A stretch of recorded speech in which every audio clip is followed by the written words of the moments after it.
Thank you. Thank you, Chair, and I'll be sharing my time with my colleague, Ms. Moore. I want to thank all of the witnesses for coming today, the Maurices, and I'd like to thank Ms. Bedford and Ms. Dixon, who are joining us from Thompson, my hometown as well. And I really appreciate you taking the time to explain what happened to you, Ms. Bedford, a story that I know you've told many times and that has really gripped people in our community and also across Manitoba as well. I think it's also very important that we hear from you at the national level about what you went through and frankly what our community is going through when it comes to trying to get help in what could possibly be a life or death situation. Now I wanted to ask for your views as well. One of the things that's been raised with us, and you've alluded to some of the crime statistics and the pressures on the 911 system, it's been indicated to us that the RCMP are short-staffed in Thompson and in communities across the north, the PA and Flin Flon and elsewhere, in terms of not just servicing our community but also the surrounding region. How important do you think it is for the federal government and for all governments to to invest and to ensure that there is a proper RCMP support or increased RCMP presence, including more officers in Thompson? I'd like to see, the stat that they had said where Alberta falls below the line. I'd like to actually see where Manitoba does as well, because I don't think that, just from our kind of experience and the stories that we've been told, just from people telling their personal stories, you always think it's an isolated incident until you're put in something like this, and then people feel obligated to come and tell you their stories and the horrific stories that we've heard from people. I was on hold for 4 minutes and 29 seconds, and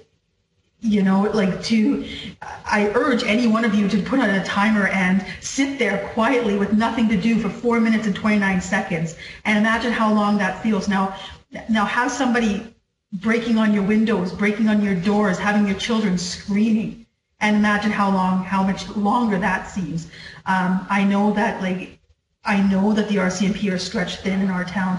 I know that it's a thankless job, and I know that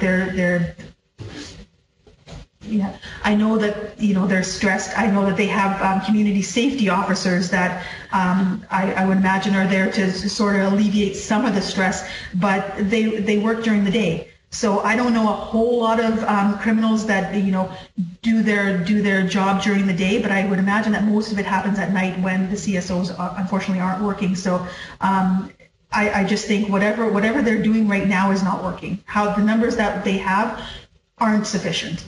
So something needs to be done, and I mean, we're just, we're two people from Thompson. We don't know, to answer these questions. We don't know who to go see. We don't know who to talk to.